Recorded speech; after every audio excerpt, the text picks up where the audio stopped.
नमस्कार, हिमाचल समाचार में आपका स्वागत है। आज के मुख्य समाचार। मुख्यमंत्री ने कहा, नशीले पदार्थों की अवैध तस्करी से निपटना सर्वोच्च प्राथमिकता। मुख्यमंत्री ने PITND-NPS अधिनियम के तहत मानव संचालन प्रक्रिया की जारी। आपदा राहत कोष में अंशदान। दिव्यांगजनों के लिए 3 छात्रवृत्तियों की पंजीकरण प्रक्रिया आरंभ। प्राकृतिक खेती अपनाकर सफलता की कहानी लिख रहे प्रगतिशील किसान विजय कुमार। और अब समाचार विस्तार से। मुख्यमंत्री ठाकुर सुखविंदर सिंह सुक्खू ने मंगलवार देर सायं शिमला में मादक द्रव्यों और स्वापक औषधि मनः प्रभावी पदार्थों के अवैध व्यापार रोकथाम अधिनियम 1988 के लिए मानक संचालन प्रक्रिया जारी की। उन्होंने कहा कि SOP मादक पदार्थों की तस्करी और अवैध गतिविधियों से निपटने के लिए तैयार की गई है।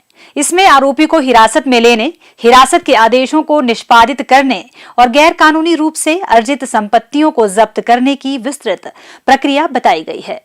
मुख्यमंत्री ने कहा कि अवैध नशीले पदार्थों की तस्करी से समाज के लिए खतरा उत्पन्न होता है, जो हम सभी के लिए चिंता का विषय है।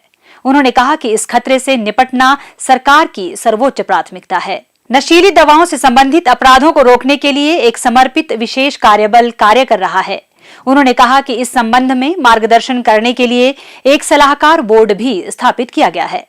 ठाकुर सुखविंदर सिंह सुक्खू ने कहा कि ड्रग तस्करों की गतिविधियों का राष्ट्रीय अर्थव्यवस्था पर विपरीत प्रभाव पड़ता है। ये अवैध कार्य अत्यधिक संगठित तरीके से किए जाते हैं और गुप्त रूप से ड्रग तस्करी का पैमाना काफी बड़ा होता है। इसीलिए ऐसी गतिविधियों की प्रभावी रोकथाम तथा इसमें संलिप्त लोगों की धरपकड़ नितांत आवश्यक होती है। मुख्यमंत्री ठाकुर सुखविंदर सिंह सुक्खू को आज शिमला में शिक्षा मंत्री श्री रोहित ठाकुर ने दुर्गा माता मंदिर ट्रस्ट हाटकोटी जुब्बल जिला शिमला की ओर से 11 लाख रुपए, मुख्य संसदीय सचिव श्री मोहन लाल ब्राक्टा ने शिमला जिले की तहसील चिड़गांव की मंदिर समिति गुडारू गवास की ओर से 1 लाख रुपए, कांगड़ा जिले के जयसिंहपुर विधानसभा क्षेत्र के विधायक श्री यादविंदर गोमा ने 2,21,000 रुपए और UCO bank pensioners association Himachal Pradesh के महासचिव श्री OP शर्मा ने 4,09,000 रुपए का चेक आपदा राहत कोष के लिए भेंट किया। RSS NHM अनुबंध कर्मचारी संघ HP के अध्यक्ष श्री मनजीत सिंह और वरिष्ठ उपाध्यक्ष श्री सतीश कुमार ने मंगलवार को शिमला में संघ की ओर से 5,01,000 रुपए का चेक मुख्यमंत्री ठाकुर सुखविंदर सिंह सुक्खू को आपदा राहत कोष के लिए प्रदान किया। मुख्यमंत्री ने सभी दानकर्ताओं का इस कोष में बहुमूल्य योगदान के लिए आभार व्यक्त करते हुए कहा कि यह राशि आपदाग्रस्त परिवारों के लिए मददगार सिद्ध होगी। दिव्यांगजन सशक्तिकरण विभाग द्वारा विशेष रूप से सक्षम विद्यार्थियों को राष्ट्रीय छात्रवृत्ति पोर्टल के माध्यम से 3 छात्रवृत्तियां दी जा रही हैं। कक्षा 9वीं तथा 10वीं के लिए प्री मैट्रिक छात्रवृत्ति तथा कक्षा 11वीं से स्नातकोत्तर के लिए पोस्ट मैट्रिक छात्रवृत्ति तथा उच्च श्रेणी स्नातक स्नातकोत्तर डिग्री व डिप्लोमा के लिए छात्रवृत्ति प्रदान की जाएगी। इन छात्रवृत्ति योजनाओं की विस्तृत जानकारी वेबसाइट www.depwd.gov.in अथवा राष्ट्रीय छात्रवृत्ति पोर्टल www.scholarships.gov.in पर उपलब्ध है। प्री मैट्रिक छात्रवृत्ति योजना के लिए पोर्टल पर पंजीकरण और आवेदन जमा करने की अंतिम तिथि 30 नवंबर 2023 तथा पोस्ट मैट्रिक छात्रवृत्ति के लिए 31 दिसंबर 2023 निर्धारित की गई है। कृषि से अच्छा मुनाफा अर्जित करने की इच्छा के फलस्वरूप पिछले कुछ वर्षों से किसान महंगे रसायनों का इस्तेमाल करने के लिए बाध्य थे। लेकिन महंगे खरपतवारों और कीटनाशकों का अधिक मात्रा में प्रयोग करने से न केवल कृषि की लागत बढ़ी है, बल्कि इससे पर्यावरण और मिट्टी को भी भारी क्षति पहुंची है। रसायन युक्त उत्पादों और कृषि लागत को कम करने के उद्देश्य से प्रदेश के किसानों द्वारा प्राकृतिक खेती को अपनाया जा रहा है। प्राकृतिक खेती को अपनाकर किसानों की आय और उनकी उपज में वृद्धि हो रही है। आज प्राकृतिक खेती को अपनाकर जिला ऊना के हरोली के प्रगतिशील किसान श्री विजय कुमार अच्छी खासी कमाई कर रहे हैं। श्री विजय कुमार ने प्राकृतिक व जैविक खेती करके फसलों की उत्पादकता व गुणवत्ता को बढ़ाया है। फसल उत्पादन को बढ़ाने के लिए वह जीवामृत व घन जीवामृत का प्रयोग कर अन्य किसानों में भी नई सोच विकसित कर रहे हैं। श्री विजय कुमार ने वर्ष 2019 में प्राकृतिक खेती अपनाई, प्रशिक्षण प्राप्त करने के उपरांत उन्होंने निजी भूमि के 2 कनाल रकबे पर प्राकृतिक विधि से मक्की की फसल की पैदावार की। मक्की की फसल के अच्छे परिणाम मिलने के चलते उन्होंने 55 कनाल भूमि पर गेहूं की फसल भी प्राकृतिक तकनीक से उगाई।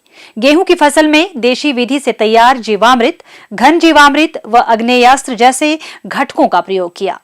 उनका कहना है कि रासायनिक उत्पादों से स्वास्थ्य खराब होने का खतरा रहता था, मिट्टी की उर्वरक क्षमता भी कम होती है। मैं पहले केमिकल खेती करता था तो उससे इतनी ज़्यादा आमदन नहीं होती थी, बल्कि कि हम घाटे में ही जाते थे। कुछ पैसा हमारा खादों में, बीजों में, स्प्रे में चल जाता था और कुछ पैसा हमारा लेबर में चला जाता था। लेकिन जब से मैं प्राकृतिक खेती में आया हूँ तब से हमें थोड़ा मुनाफा होना शुरू हो गया है। और पहले मैं बरसी कणक लगाता था जिसको मैंने 4000 रुपया क्विंटल बेचा और अच्छा मुनाफा कमाया।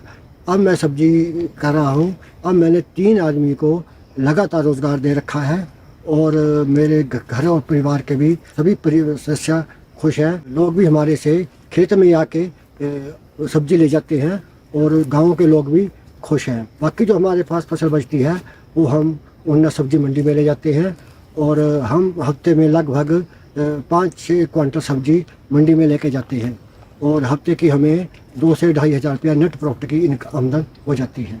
मुझे ये प्राकृतिक खेती शुरू करने के लिए विभाग की ओर से बहुत ज़्यादा सहायता मिली है। सबसे पहले मुझे गौ माता के लिए 25,000 रुपये की सब्सिडी मिली है और गौमूत्र इकट्ठा करने के लिए 8,000 की सब्सिडी मिली है और जो मैंने जीवामृत बनाने के लिए ड्रम लिए हैं उसके लिए मुझे 75% अनुदान मिला है और संसाधन बढ़ाने के लिए मुझे 10,000 का सरकार की ओर से अनुदान मिला है। इस सभी के लिए मैं हिमाचल सरकार का अति धन्यवादी हूँ जिन्होंने हमें इतनी अच्छी स्कीमें बना कर दी। आप सभी सुभाष पालेकर प्राकृतिक खेती को अपनाएं और गौ माता को अपनाएं। जब हम गौ माता को अपनाएंगे और सुभाष पालेकर प्राकृतिक खेती को अपनाएंगे तब हम खुशहाल होंगे, स्वास्थ्य हमारा ठीक रहेगा और बीमारियों से हमें लड़ने की ताकत मिलेगी और अच्छा मुनाफा होगा और अच्छी पैदावार होगी। ऊना जिले में 1401 हेक्टेयर भूमि पर किसानों द्वारा प्राकृतिक विधि द्वारा खेती की जा रही है। जिला में 16,137 किसानों को प्रशिक्षण प्रदान किया जा चुका है, जिसमें से 11,719 किसानों द्वारा प्राकृतिक खेती की जा रही है। अधिकारियों द्वारा समय समय पर प्राकृतिक विधि से उगाई गई फसलों का निरीक्षण कर किसानों को आवश्यक जानकारी उपलब्ध करवाई जाती है ताकि प्राकृतिक खेती कर रहे किसानों को किसी प्रकार की दिक्कत का सामना न करना पड़े। रसायन मुक्त और कम लागत की प्राकृतिक खेती की ओर प्रदेश के किसानों की दिन प्रतिदिन रुचि बढ़ रही है। प्रगतिशील किसान श्री विजय कुमार से प्रेरित होकर क्षेत्र के बहुत से किसान प्राकृतिक खेती की ओर रुख कर रहे हैं। हिमाचल समाचार देखने के लिए सब्सक्राइब करें YouTube चैनल हिमाचल समाचार, फॉलो करें x@dprhp, लाइक करें Facebook page information and public relations department Himachal Pradesh, follow करें Instagram @DIPR हिमाचल, विजिट करें वेबसाइट www.himachalpr.gov.in। इस अंक में इतना ही। कल फिर होगी मुलाकात। दीजिए इजाजत। नमस्कार।